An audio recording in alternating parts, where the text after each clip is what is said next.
Welcome to the crypt of the Scarab God. What's up, everybody? It's everybody's favorite Dungeons and Dragons big bad evil guy. You see if our opponent can roll their d20 and beat the crypt of the Scarab. Ooh, playing against the God of Mill. Love it. Yes, sounds like a plan. Now, as far as opening hand goes, we have Cavern of Souls and Demir Aqueduct, Damnation. We have a lot of reanimator targets. I'm not wild about this opening hand. It just didn't really go anywhere really quick. Let's see if we can't just get a little bit more utility spells in our hand. Necromancy, Catacombs, Temple of the Sea. Yeah, oh yeah, and then Buried Alive. Yes, we'll keep on this one. I like that. Living Death. Ooh. Yeah, let's go and put that on top. Yeah, I like that. If we are playing against Mill, Living Death would definitely be a good thing for us to get down and kind of wipe our opponent's commanders out, or whatever sort of creatures they got going. And then Chancellor. Oh, that's a bummer. If you reel it, each opponent puts the top 7 cards of his or her library into the graveyard. All right, well, that works for us. We do hit Dakmor Salvage out of the graveyard, so I'll take that. And there's also Draining Welk out of the graveyard, too, as far as a counter target for us to kind of go for our opponent's commander. So, should be a nice little matchup. I'm excited. I always love kind of Mill versus Reanimator style strategies. It's always a lot of fun. Let's go ahead and lead off with the Temple of Deceit. That way we can get some scry action. I want to make sure that we hit our land drop for the turn. Let's go ahead and dredge the Dakmor Salvage. Let's go ahead and get the Temple of Deceit down. Get that scry going. Dismal Backwater. Yeah. That's going to be 1, 2, 3, 4. Yeah, we'll go and put that on top. I'm okay with that. A little slow, but we'll keep it. Anything else? Now we're going to go past the turn. We are playing the Scarab God. At the beginning of your upkeep, each opponent loses X life and you scry X, where X is the number of zombies you control. Then for 4 mana, exile target creature card from a graveyard. Could be our graveyard or opponent's graveyard. Create a token that's a copy of it, except it's a 4/4 black zombie. Then, whenever the Scarab God dies, return it to its owner's hand at the beginning of the next end step. Ooh, got a nice little Desert of the Glorified. Nice little foil version. Looks pretty good. Let's see what we draw into. Yeah, let's go get the Backwater down. Then next turn we have the Catacombs online, and we can crack and go for some nice little Buried Live to kind of hand select what we want. We could go for Void Winnower, but Phenax, it's going to be a it's got 5 converted mana cost, so it's going to be able to get around that. So we'll see what we're going to go for. Definitely a good option would be something. You know, we do have Draining Welk in the graveyard to kind of counter something. But we'll see what kind of stacks effects we can end up going for. Might end up going for like the Core Augur.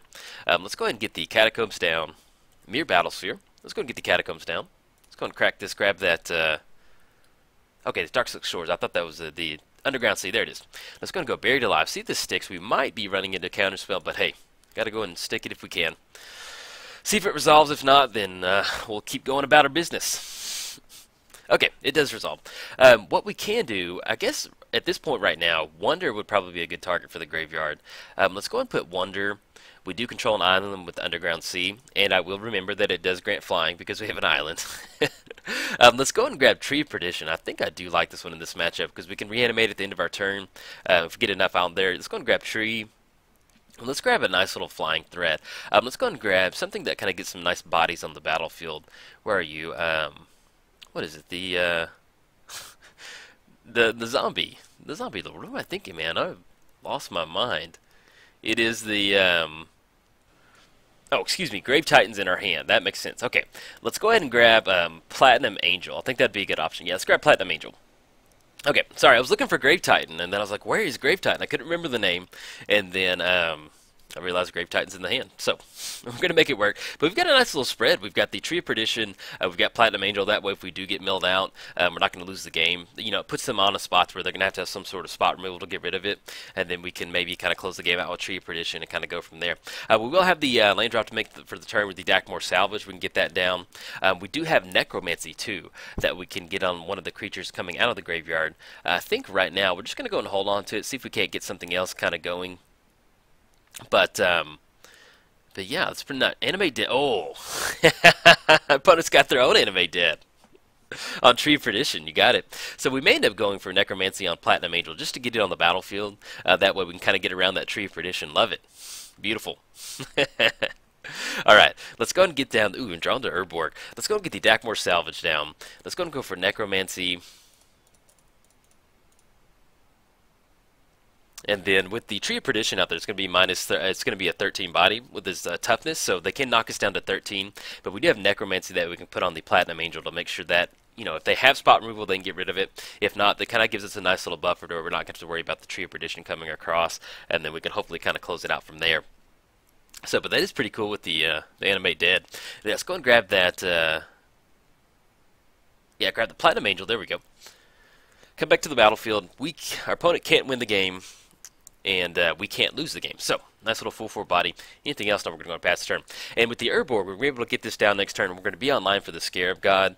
That way, if they do end up finally hit the land drops for the turn to hit down Phenax, we can go for the Draining Whelk. That way we can kind of counter it and get ourselves a nice little body, and then slowly kind of outrace the Tree of Perdition that our opponent very graciously kind of took out of the graveyard from us. So, and if we slowly kind of work our way towards Grave Titan, we can just simply just kind of hard cast some of this stuff. That's what kind of makes this deck a lot of fun, is that if you can't really get your Reanimator going, sometimes you just kind of just start hard casting it. Let's go ahead and let's get the Urborg down. Let's go and get the Scarab God going. That way we on the back end we can go and swing in the Scarab God. Love it, man. I love Reanimator. It's a lot of fun. And whenever he was spoiled, I was just, man. And let's go ahead and have it go to the graveyard instead of the command zone. There we go. Let's go and swing in for 4. And then our opponent can activate the Tree of Perdition right now, but once again, we have Platinum Angel on the battlefield, and as long as that kind of sticks around, we should be in a good spot to hopefully kind of close it out. We're going to get the Scarab God activation at the beginning of our next upkeep, so if we want to kind of reanimate something back, we could bring back the Draining Whelk if we want to, but I think at this point, we really want to kind of see if we can't leave that up. You know, maybe they don't hit the land drop to get down God of Phenax, and then we can... And I just now realized with that with the Tree of Perdition and Phenax out there, you can tap and put 30 cards into the graveyard. So this might be a nice little match, see if we can't get out from underneath that. If they don't hit the land drop, we will be online for Draining Whelk to kind of stop that from coming across. But yeah, man, that's pretty sweet. I just now realized that interaction. I love it. So it makes Commander a lot of fun. But yeah, so we kind of did a little bit of coffin swapping as far as the Crypt of the Scarab God goes. We did add in Shriek Maw. We had Tree of Perdition, which you can see our opponent has on their side of the board. We had a Draining Whelk, which you can see in our graveyard. Flash, flying, whenever it enters the battlefield, counter target spell. Put X counters on it, where X is that spell's converted mana cost. So when you have creatures like this, like the Draining Whelk, that actually, excuse me one second. When you have creatures like Draining Whelk that enter the battlefield with X counters on it, it's going to come in as a base 4/4, but then you get that that ability. All right, let's go and get the Scarab God activation going. Not activation, but let's get the trigger going. And then Windfall. Let's go ahead and get the Polluted Delta down. We do have flying from Wonder in the graveyard. Let's go and swing in for 9. Coming in hot, and I think what we're probably going to do is go ahead and go, well, if we go for Windfall, that's going to keep us off the Scarab God activation. I think at this point we just really want to hold up Draining Whelk right now. So I think, I mean, more than likely with Windfall, yeah, I guess we can go for it. Let's go and crack the Polluted Delta. We can get, yeah, because we should hit the land drop off that. Let's go and grab a island off that since we do have Urborg out there. And then we're going to be drawing 7, so we should... Wait, did we make we made the land drop for the play, didn't we? Excuse me, sorry about this. Yeah, we did make the land drop. So I really we could go for Windfall, but I think on this one I'm just going to go and hold up the Draining Whelk out of the graveyard. It'll be a nice way for it to kind of counter Phenax, or we just simply go beat sticks for 9 each turn. We don't really have any sort of life-draining zombies coming across with the Scarab God activation. I mean, the Scarab God upkeep trigger. But at least if we just hold up Draining Whelk, that'll give us another body that we can just flash in, or we can simply just kind of flash it in as a nice little full 4 body. All right, opponent's passing it over to our turn.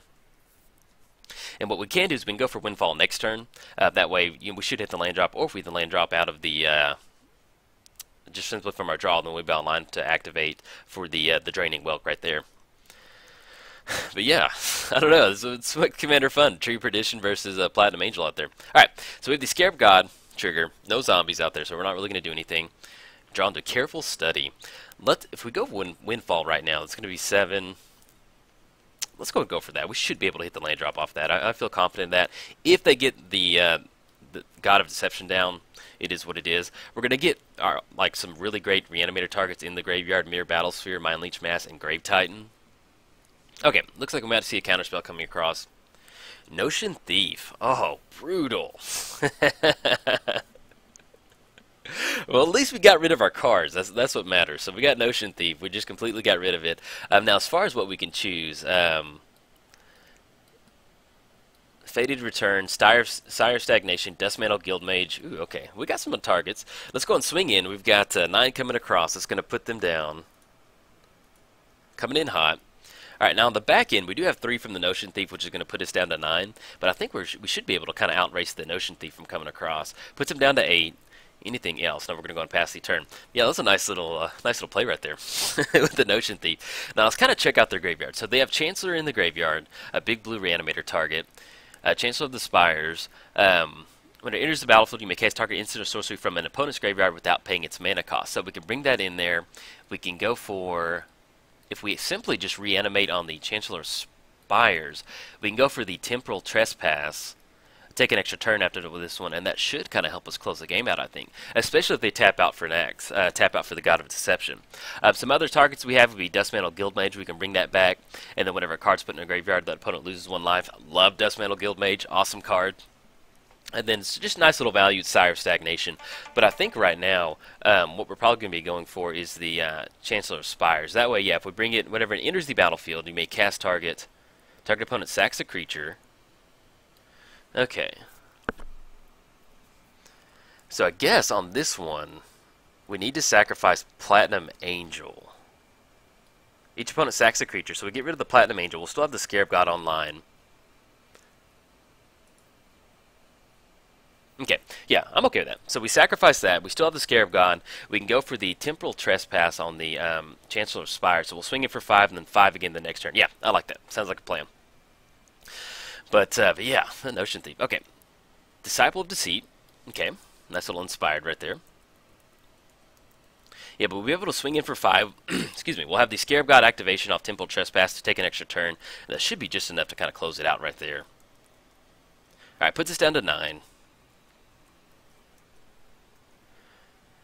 And then they're going to have to discard down to 3 cards. But yeah, you know, as far as the Scarab God goes, if you're thinking about building the Scarab God, you can definitely go zombies. It's a really easy build to go zombies with the Scarab God because you're going to be getting those scries. And then there's a lot of, you know, zombie lords and a lot of zombie support that you can go for with the Scarab God. But if you just simply want to go Reanimator, whatever sort of Reanimator you're going to go for, you could even go some sort of almost God of Deception mill to kind of start milling your opponents out because there's a lot of good targets, you know. That's the good thing about the Scarab God. They very well could have just made it to win wherever it was. In fact, let's go and go for the activation now. Let's go Chancellor. Let's go 1, 2, blue. That way we get the scry going. A little extra damage up top. So we're going to exile Chancellor. It's going to come into the battlefield. Whenever it enters the battlefield, let's go and go for the Temporal Trespass. Oh, yeah. Beautiful. Love it. This is what Commander's about right here. Oh, so I was like, no, we do want to take that. Yeah, so we're going to be able to swing in. We have the Scarab God activation. The Chancellor is going to be, let's go and just put that on the bottom for right now. See, we draw into Compulsive Research. Let's go and swing it for 5 in the air. It does have flying because of Wander out of the graveyard. We're going to be able to take an extra turn after this one, and then we'll be able to kind of close it out from there, and they are tapped out. So they can go for a Tree of Perdition activation, but there's really not going to be doing much. Oh, boom, there we got it. So, Scarab God. Get that nice little, whatever that thing is, scythe, I guess. Copper Scythe, I don't know. But yeah, so that's, you know, you can do fun stuff like that with Chancellor Spire. So, you know, our opponent milled that out. We got to exile a Temporal Trespass to take an extra turn to kind of close it out. So, yeah, a lot of fun. All right, everybody. If you enjoyed the video, like and subscribe. Thanks. Bye.